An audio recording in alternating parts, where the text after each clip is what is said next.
जय बद्री केदारनाथ दोस्तों, बहुत बहुत स्वागत है आप लोगों का मेरे एक और यूट्यूब वीडियो पे। तो दोस्तों, आज जैसा कि आप लोग जानते हैं कि 15 मई हो चुकी है और 14 मई तक के मेरे म्यूचुअल फंड पोर्टफोलियो अपडेट हो चुके हैं।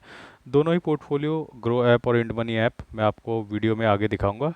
लेकिन सबसे पहले बात करते हैं इंडिसेस की। तो निफ्टी 50 ने आज दोबारा 25,000 को रिक्लेम किया है। इट्स अ बिग अचीवमेंट दोस्तों, क्योंकि पिछले साल जब हम सितंबर में गिरना शुरू हुए थे तो आई थिंक अक्टूबर में हमने 25,000 तोड़ दिया था और नीचे की तरफ आ गए थे।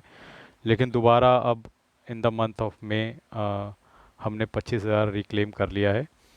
और आई थिंक जिन्होंने मेरे वीडियोस देखे होंगे, आई थिंक मार्च अप्रैल में भी मैंने ये ऑलरेडी कहा था कि हम दोबारा मई में ग्रो करना शुरू कर देंगे, ये आखिरी गिरावट होगी। तो आई थिंक कहीं ना कहीं वो प्रेडिक्शन भी ठीक हो रहा है। और आज निफ्टी 50 लगभग 1.60% अप है, तो अच्छी तेज़ी देखने को मिली है लार्ज कैप में। आते हैं ब्रॉडर मार्केट में। तो ब्रॉडर मार्केट में मिड कैप 50 0.53% अप है, मिड कैप 100 0.70% अप है, और मिड कैप 150 0.69% अप है। तो ब्रॉडर इंडेक्स देखा जाए तो 0.5 टू 0.6% मिड कैप भी अप है, आधा परसेंट से ऊपर की तेज़ी उनमें भी है। और स्मॉल कैप 100 जो है 0.54% अप है, स्मॉल कैप 50 0.22%, स्मॉल कैप 250 0.75%। तो काफ़ी वेरिएशन है। 50 अलग क्वांटिटी में बढ़ा है, 100 अलग क्वांटिटी में बढ़ा है, 250 अलग क्वांटिटी में बढ़ा है स्मॉल कैप का। लेकिन फिर भी हम कह सकते हैं कि आधा परसेंट से ऊपर की तेज़ी स्मॉल कैप में भी है। तो ब्रॉडर मार्केट में स्ट्रेंथ इतनी तेज़ नहीं है, लेकिन कहीं ना कहीं जो स्ट्रेंथ है वो निफ्टी 50 लार्ज कैप में साफ देखी जा सकती है।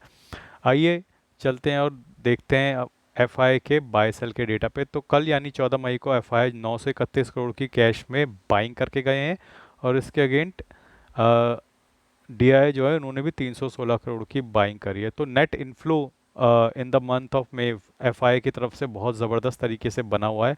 छोटी बड़ी जैसी भी है, लेकिन वो लगातार बाइंग कर रहे हैं। और अभी जितने भी फंड मैनेजर हैं, ग्लोबल फंड मैनेजर दुनिया भर में जितने भी हैं, उन्हीं का एक सर्वे हुआ है हाल फिलहाल में, जो बैंक ऑफ अमेरिका ने करवाया है दोस्तों। और उस सर्वे में ये निकल के आया है कि जितने भी ग्लोबल फंड मैनेजर हैं उनकी फेवरेट पसंद इन्वेस्टमेंट के लिए अब इंडिया है। जी हाँ, दुनिया भर में जितने भी इन्वेस्टमेंट डेस्टिनेशन हैं उनमें से फेवरेट इस वक्त इंडिया है। और इस वक्त मोमेंटम बहुत ज़बरदस्त बना हुआ है। और मोमेंटम इसलिए नहीं है कि रिज़ल्ट बहुत अच्छे आ रहे हैं, रिज़ल्ट तो एवरेज ही हैं। लेकिन देखिए, शेयर बाजार ना कभी भी इस चीज़ पे रिएक्ट नहीं करता कि रिज़ल्ट कैसे आ रहे हैं। अगर रिज़ल्ट बुरे एक्सपेक्ट थे और उससे थोड़ा बेहतर आ जाएं तो वो भी एक अच्छा माना जाता है। प्लस अगर अगले 6 महीने और साल भर का आउटलुक अच्छा दिखे तो बुरे नतीजों के बाद भी मार्केट बढ़ता है। और यही हो रहा है इस वक्त इंडियन मार्केट के साथ भी, कि अगले 6 महीने और साल भर का जो व्यू है वो पॉजिटिव दिख रहा है। उस व्यू के लिए लो आज शेयरों के भाव बढ़ रहे हैं, और उस व्यू के चक्कर में बहुत अच्छे नतीजे ना आने के बाद भी बाजार चढ़ रहा है। तो ये भी एक थ्योरी होती है बाजार में जो आप लोगों को समझनी होगी, कि अगर अगले 6 महीने दिखता है कि बहुत अच्छा रहने वाला है तो उसके अंदेशे में आज ही मार्केट बढ़ जाता है। तो दोस्तों, इससे पहले कि हम आगे बढ़े अपने फिनवेशी यानी शून्य प्लेटफॉर्म पे, जहाँ पे मैं आपको शेयर्स और ईटीएफ का अपना पोर्टफोलियो दिखाता हूँ, जो छोटा सा पोर्टफोलियो है, उससे पहले मैं आप लोगों को बता दूं, स्क्रीन के ऊपर अगर आप टैप करेंगे तो लेफ्ट साइड बॉटम में आपको एक फ्लिपकार्ट का लिंक दिखेगा, जिसमें मैंने फ़िलहाल म्यूचुअल फंड के बुक्स के लिंक दे रखे हैं। लेकिन आप फ्लिपकार्ट के इस लिंक के थ्रू जाकर कुछ भी शॉपिंग कर सकते हैं, जो भी आपको फ्लिपकार्ट से ख़रीदना हो, आपकी रोज़मर्रा की जो चीज़ रिक्वायरमेंट हो जिसको आप ख़रीदते हैं यू फ्लिपकार्ट से, अगर वो आप मेरे लिंक के थ्रू खरीदेंगे तो क्रिएटर को एक सपोर्ट रहेगा और आपको 1 रुपये का भी अतिरिक्त बोझ आपके ऊपर नहीं पड़ेगा। सारे डिस्काउंट्स और जितने भी फैसिलिटी आपको नॉर्मल फ्लिपकार्ट पे मिलती है वही इस लिंक के थ्रू भी मिलेगी। बस क्रिएटर को एक सपोर्ट रहता है यूट्यूब के थ्रू। तो चलिए आगे बढ़ते हैं शेयर्स के मेरे पोर्टफोलियो पे। तो दोस्तों, आप देख सकते हैं कि आज मेरे को 1.57% का नोशनल गेन हुआ है, लगभग 863 रुपीज़ का। 71,000 मेरी इन्वेस्टेड वैल्यू है, 55,000 करंट वैल्यू है। आप देख सकते हैं कि इंडसइंड बैंक में आज मुझे 22 रुपये का नोशनल लॉस हुआ है। निफ्टी 20 में 18 रुपये का नोशनल गेन हुआ है। टाटा मोटर्स में 583 रुपये का नोशनल गेन हुआ है। तो टाटा मोटर में स्ट्रेंथ साफ देखी जा सकती है। जीनस पावर में 34 रुपये का गेन हुआ है। इरकॉन में 224 रुपये का गेन हुआ है। H D F C small cap E T F में 26 रुपये का गेन हुआ है। और डाबर में 50 पैसे का गेन हुआ है। ओवरऑल आप देख सकते हैं मेरे पोर्टफोलियो में अभी भी 15,000 रुपये का लगभग नुकसान है, लगभग 22% के नुकसान में है। और दोस्तों आज मैंने थोड़े से निफ्टी 20 भी खरीदे थे, बहुत ज़्यादा क्वांटिटी में खरीद नहीं पाया था। मैं सोचा था कि धीरे धीरे क्वांटिटी खरीद के पोजीशन बिल्ड करूंगा, मार्केट में अगर फॉल आता है, सुबह फॉल आया भी था लेकिन वहाँ से मार्केट बहुत तेज़ी से उभर गया, तो 7 क्वांटिटी इधर खरीदी है और थोड़ा बहुत क्वांटिटी इधर 5, तो बहुत कम ही क्वांटिटी है।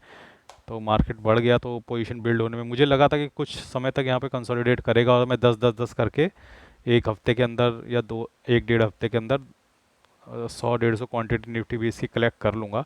लेकिन मार्केट मेरी एक्सपेक्टेशन के मुताबिक ना चल के आज ही बढ़ गया, तो उससे फिर आपकी प्लानिंग थोड़ा गड़बड़ा जाती है, क्योंकि जब आप पोजीशन बिल्ड करना शुरू करते हो तो आप एक अपना व्यू बनाते हो कि मुझे लग रहा है कि मार्केट यहाँ पे हफ्ता 10 दिन ठहरेगा और मैं धीरे धीरे करके 8-8 10-10 क्वांटिटी खरीद के 100-150 क्वांटिटी निफ्टी 20 की खरीदूंगा। लेकिन चलो लेट्स सी क्या होता है। फिलहाल नुकसान तो नहीं है, फ़ायदा ही हो रहा है, जो थोड़ी बहुत क्वांटिटी खरीदी थी। तो वो देखते हैं क्या होता है आगे। तो आइए चलते हैं अपने इंड मनी ऐप के म्यूचुअल फंड पोर्टफोलियो पे, जहाँ पे हो रहा है बढ़िया एक्शन। और कल यानी कि 14 मई को मुझे इस पोर्टफोलियो में जो इंड मनी ऐप में है 2560 रुपये का नोशनल गेन हुआ है, लगभग 0.75%। इन्वेस्टेड वैल्यू मेरी 3,24,000 है, करंट वैल्यू 3,43,000 है, लगभग लगभग पौने 19,000 का मुझे गेन हो रहा है इस पोर्टफोलियो में, और लगभग पौने 6% का मुनाफा चल रहा है। 85,000 मेरी एसआईपी लगी हुई है इस महीने, इसमें 36,000 की एसआईपी पूरी हो चुकी है। पारंपरिक में कल 258 रुपये का नोशनल गेन हुआ है, और पारंपरिक म्यूचुअल फंड जो है लगभग 5% के मुनाफे में चल रहा है। निपॉन इंडिया लार्ज कैप में कल 316 रुपये का गेन हुआ है, ये लगभग 6.25% के मुनाफे में चल रहा है। और आईसीआईसीआई प्रूडेंशियल ब्लू चिप में कल 195 का गेन हुआ है, ये लगभग 6.25% के मुनाफे में चल रहा है। एचडीएफसी मिड कैप अपॉर्चुनिटी में कल 143 रुपीज़ का गेन हुआ है, ये लगभग पौने 7% के मुनाफे में चल रहा है। कोटक इमर्जिंग इक्विटी स्कीम में कल 118 रुपये का गेन हुआ है, ये लगभग 6.5% के मुनाफे में चल रहा है। मोतीलाल ओसवाल मिड कैप में कल 51 रुपये का गेन हुआ है, लगभग 6.5% के मुनाफे में ये फंड चल रहा है। एडलवेज स्मॉल कैप 111 रुपये का कल नोशनल गेन हुआ है, लगभग 6% के मुनाफे में आ गया है। एडलवेज मिड कैप में लगभग 126 रुपये का गेन हुआ है, और ये लगभग 8.5% के मुनाफे में आ गया है फंड। तो दोस्तों जो बेस्ट परफॉर्मिंग फंड है I think in mid cap category मेरे इस पोर्टफोलियो में, वो एडलवेज मिड कैप है। और फिलहाल ये बहुत अच्छा परफॉर्म कर रहा है, और इसीलिए मैं 4-5 म्यूचुअल फंड स्मॉल और मिड कैप कैटेगरी में लेके रख सकता हूँ, क्योंकि कोई प्रेडिक्ट नहीं कर सकता कि कौन सा वाला म्यूचुअल फंड बढ़िया चलेगा। तो आप टॉप 4-5 या टॉप 10 में से 4-5 सिलेक्ट कर लो, उसमें से तो उम्मीद रहती है कि टॉप परफॉर्मिंग म्यूचुअल फंड आपके पोर्टफोलियो में आ ही जाएगा। तो आई थिंक फिलहाल जो mid cap you know outshine कर रहा है पूरे मार्केट के मिड कैप इंडस्ट्री में, वो एडलवेज ही है। एटलीस्ट मेरे पोर्टफोलियो में तो यही है, और हो सकता है कि इससे बेहतर भी कोई मिड कैप हो जो शायद मेरे पोर्टफोलियो में ना हो, तो वो मैं देख लूँगा मनी कंट्रोल ऐप में जाके। बट मुझे ऐसा लगता है कि एडलवेज मिड कैप ही इस वक्त लीड कर रहा है मिड कैप कॉलम में। निपॉन इंडिया ग्रोथ ये भी अलग मिड कैप है, इसमें 100 रुपये की कल नोशनल गेन हुआ है, ये भी लगभग 7.25% के मुनाफे में चल रहा है। कैनरा रोबेको स्मॉल कैप में कल 140 रुपये का गेन हुआ है, लगभग 5.5% के मुनाफे में। Bank of India small cap में कल 117 रुपये का गेन हुआ, ये लगभग 5% के मुनाफे में। H S B C small cap में कल 124 रुपये का गेन हुआ, ये लगभग 4.5% के मुनाफे में ये फंड। कोटक स्मॉल कैप में कल 99 रुपये का गेन हुआ है, ये लगभग 4% के मुनाफे में। इन्वेस्को इंडिया मिड कैप में 124 रुपये का गेन हुआ है, और ये लगभग 8% के मुनाफे में है। तो मिड कैप स्पेस में जो दूसरा बेस्ट परफॉर्मिंग है इन माय पोर्टफोलियो एडलवेस के बाद, वो है इन्वेस्को मिड कैप। अनफॉर्चुनेटली बहुत ज़्यादा लोग इन दो मिड कैप म्यूचुअल फंड्स को नहीं खरीदते हैं। इवन जो मेरे सब्सक्राइबर हैं, जो मेरे वीडियोस देखते हैं, I think mid cap category में उनमें से बहुत कम लोगों के पास एडलवेज और इन्वेस्को मिड कैप होगा। बट यही होता है दोस्तों, नो बडी कैन प्रेडिक्ट कि कौन सा मिड कैप चलेगा। आप देखेंगे कि लार्ज कैप में चाहे वो एचडीएफसी का हो, निपॉन का हो, या फिर आईसीआईसीआई का हो, उसमें बहुत ज़्यादा अंतर नहीं होता। तो आप लार्ज कैप एक फंड लेकर भी चलोगे ना, तो बहुत ज़्यादा अंतर नहीं आएगा। लेकिन मिड कैप और स्मॉल कैप कैटेगरी में आपको थोड़ा ना रेंज बढ़ानी पड़ती है। हालांकि जो बड़े बड़े यूट्यूबर होते हैं और फंड मैनेजर होते हैं वो यही बोलते हैं, देखिए यूट्यूबर को तो मैं इग्नोर करूँगा, क्योंकि उनका तो अपने एजेंडा होता है, लेकिन जो फंड मैनेजर होते हैं उनका भी अपना एक एजेंडा होता है। कोई फंड मैनेजर नहीं चाहता कि आप अपना पैसा किसी और फंड मैनेजर या किसी और एएमसी को दें।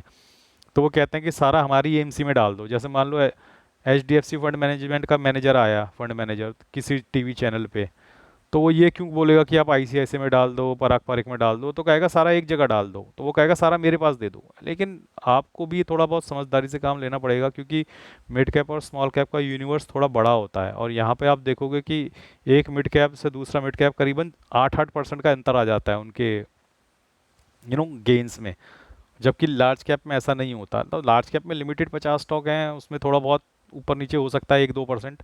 लेकिन मिड कैप और स्मॉल कैप में क्योंकि यूनिवर्स बहुत बड़ा है, और यहाँ पर जो आप देखोगे कि डिफरेंस बहुत आ जाता है एक म्यूचुअल फंड टू दूसरे म्यूचुअल फंड। तो ठीक ठाक एवरेज आउट करने के लिए थोड़ा सा ज़्यादा फंड मैं लेता हूँ, और मैं बिल्कुल नहीं कहूँगा कि आप भी ऐसा ही करिए, आपकी जो इच्छा हो वैसे करिए। आप बड़े यूट्यूबर और एएमसी को फॉलो करना चाहते हैं, बिल्कुल फॉलो कीजिए।